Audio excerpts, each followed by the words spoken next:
So we're supposed to compute expected value of S. So the expected value is found by multiplying each value by its probability. So it's 1 times the probability of getting a 1 plus 2 times the probability of getting a 2. And then keep going until you've added up all those pairs. The value of 8 times the probability of getting an 8. That's what we want to calculate. But the mystery is, what is P of 1? To find that, we use this formula. And the formula says you're supposed to plug in 1 in for x. So this is k squared times 1. And then this is 2 times k squared times 2. And then this is 8 times k squared times 8. And then now the mystery is, what is k? To find out what k is, we have to use the fact that all the probabilities add up to be 1, right? Because if you add up all the probabilities, all the probabilities of everything that's possible, then you've got 100%. It's going to happen, right? So if there's 3 options, today it's either going to be sunny, it's going to be cloudy, or it's going to be rainy, and we classify all days as those 3 options. Then if you take the probability that it's cloudy, plus the probability that it's sunny, plus the probability that it's rainy, it's 100% because you've covered all the options. And so the problem is, now it's going to become an algebra equation. You're going to plug in 1 in for x here, and so that makes k squared. You plug in 2 in for x into the probability, so that's 2k squared. And then you're going to get 3k squared. And then 4k squared, 5k squared, 6k squared, 7k squared, 8k squared. And then if you add all these up, we could do it. I think it was Gauss when he was a kid.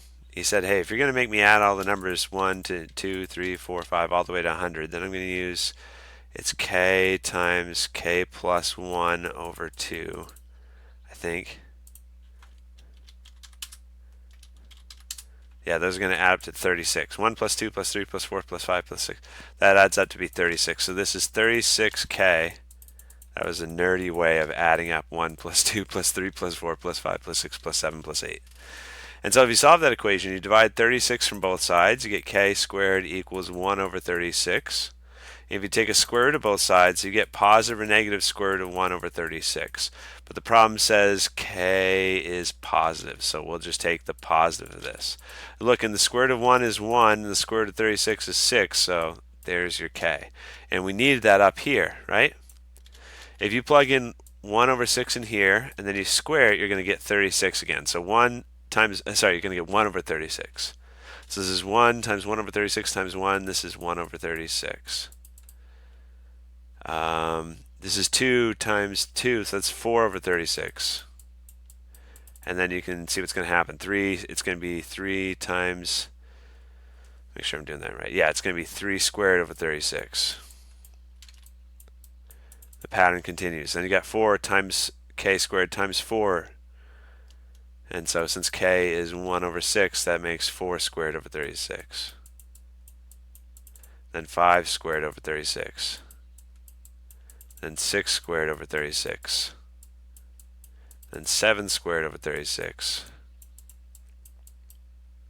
This problem's pretty nuts. It left the realm of realistic a long time ago, and now it's just in the world of what they would consider fun theoretical math. And then if you add all those numerators up, because they all have common denominators, 1 plus 4 plus 9 plus 16 plus 25 plus 36 plus 49 plus 64. This is 204 over 36 for our expected value. And then if you simplify that, so 18, 9, we got 51 over 9. Those are both divisible by 3. So that's 17 over 3, I think. And I mean, I did this math really quickly, so you'll want to check each step. Like, I explained what I was doing. Sometimes when I just go fast, I guess I add incorrectly, but I think I got 17 over 3 for my expected value in this problem.